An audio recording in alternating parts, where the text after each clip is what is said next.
just an amazingly historic week in the state of Minnesota. From the vote in the House on Thursday, the vote in the Senate on Monday, the governor's signature yesterday afternoon, with thousands of people gathered on the lawn of the state capitol, many of whom made their way into downtown St. Paul for a really fantastic celebration. St. Paul has been honored to be a part of this historic moment where we have declared that equality for all is a constitutional principle of the state of Minnesota. It is absolutely a part of who we are as a city, and we want to celebrate all couples and everyone's right to marry the person that they love. And so we congratulate the legislature, we congratulate the governor, we congratulate all of those that fought so hard on this issue. But today we're here to talk about the important part, which is the actual ceremonies that so many of our families are going to be able to experience starting on August 1st. And you know, it's the duty of the mayor to take every advantage, economic advantage of any situation that he can, to make sure that, you know, people always cry at weddings, okay? This is okay. We all cry at weddings. Don't worry about that.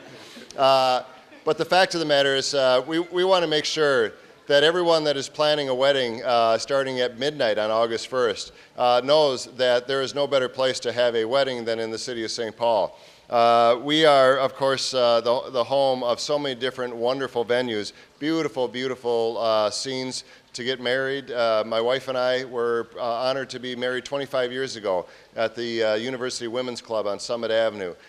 We have public spaces like the Conservatory or Landmark Center. We have private caterers throughout the city of St. Paul, private vendors, and all those folks that are here to make your August 1st and points beyond that, as special for same-sex couples as it has been for other couples in the history of the state of Minnesota.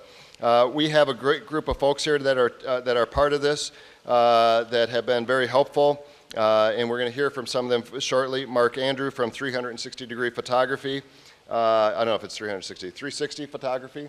I want to make sure I get that right. Who was also very helpful in taking some great shots of the Freedom to Marry Bridge this week and the celebration last night. We have Lisa Paschke from Bachman's, Amy Mino from the Landmark Center, Kim Erickson, president of the Minnesota State Florist Association, Melissa Palank. Melissa, great, thank you, Melissa, from the J.J. Hill Reference Library. Tim George from Bella Gala and Aboulay, which is, for those of you that don't know, Aboulay is the newest event center in the city of St. Paul that is just outside of where the soon-to-be ballpark will be constructed. So whether you're in Rice Park or Mears Park or along the banks of the Mississippi River, here in the Sunken Garden, whether you're in some of the venues, the Crown Plaza that has just recently changed ownership, and we have Ben Graves here that is a part of that new ownership group that's going to make that venue spectacular. We welcome people to come to the city of St. Paul starting August 1st. Of course, we'll take all comers before that, but for same-sex couples, August 1st, to be a part of the tradition of weddings in the city of St. Paul. 49,000 people have been married in Como Park, in the Sunken Garden here. 49,000 people over the years. That makes it one of the primary, one of the preeminent destinations for weddings in the state of Minnesota. Starting at midnight on August 1st, Como Conservatory will expand the service and eliminate permitting fees for the day, so that the Sunken Garden and other Como venues such as serves as host for the first same-sex couple wedding. We're going to expand this for many of our popular park destinations. Wedding services will be expanded at Irvine Park, and special photo areas will be designated at Rice Park and Mears Park at no cost. You'll hear from Michelle in just a minute, who will provide some more specifics on how to make reservations. This increased customer service and decrease of fees is in recognition that our gay and lesbian couples have waited too long to have the basic right to marry in the state of Minnesota. And if our Freedom to Marry Bridge didn't say this loudly enough, St. Paul strongly supports the rights and privileges of all people. I want to thank all the vendors that are here with me today. This is by no means an exhaustive list. As I indicated, we have a lot of contractors. We have a lot of providers across the state of Minnesota.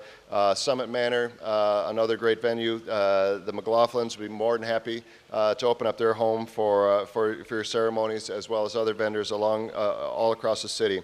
And so we want people to take advantage of this opportunity and seek out the great vendors in the city of St. Paul.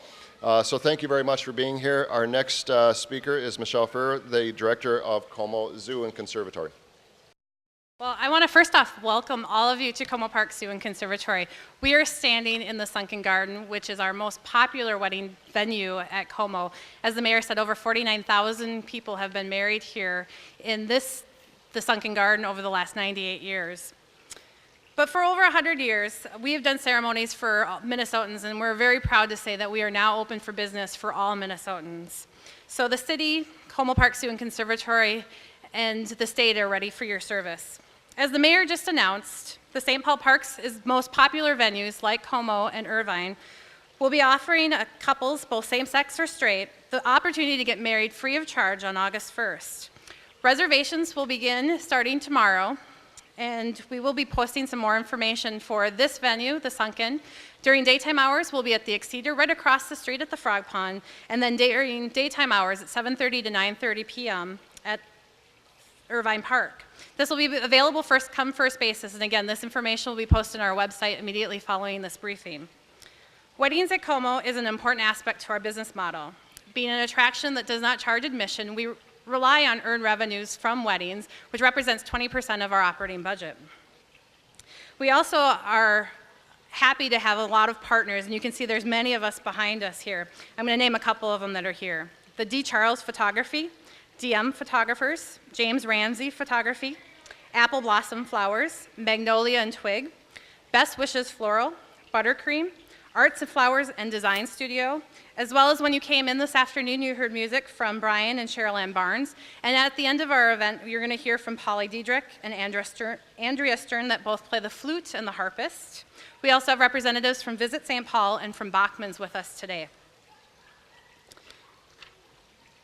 These folks are truly partners in making a perfect wedding day happen, and I want to thank them all for being with us today. Speaking of partners, at the adjacent visitor center next to us, which opened in 2005, Como has partnered with Lancer Catering to be our exclusive on-site caterer. They perform destinations, weddings, and make sure that everything is perfect for the wedding party. Each year, over 100 couples celebrate their wedding receptions right here at Como, along with the 400 weddings that we perform each year. Paul and I are really thrilled to be the first lucky folks entering into a same-sex marriage here at Como Park in this beautiful space.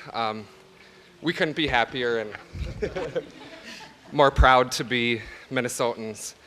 And we want to thank everybody from the entire state, our legislators, the voters, everyone who voted no back in November. It was a long road and a pretty powerful message when the state voted no to the ballot measure.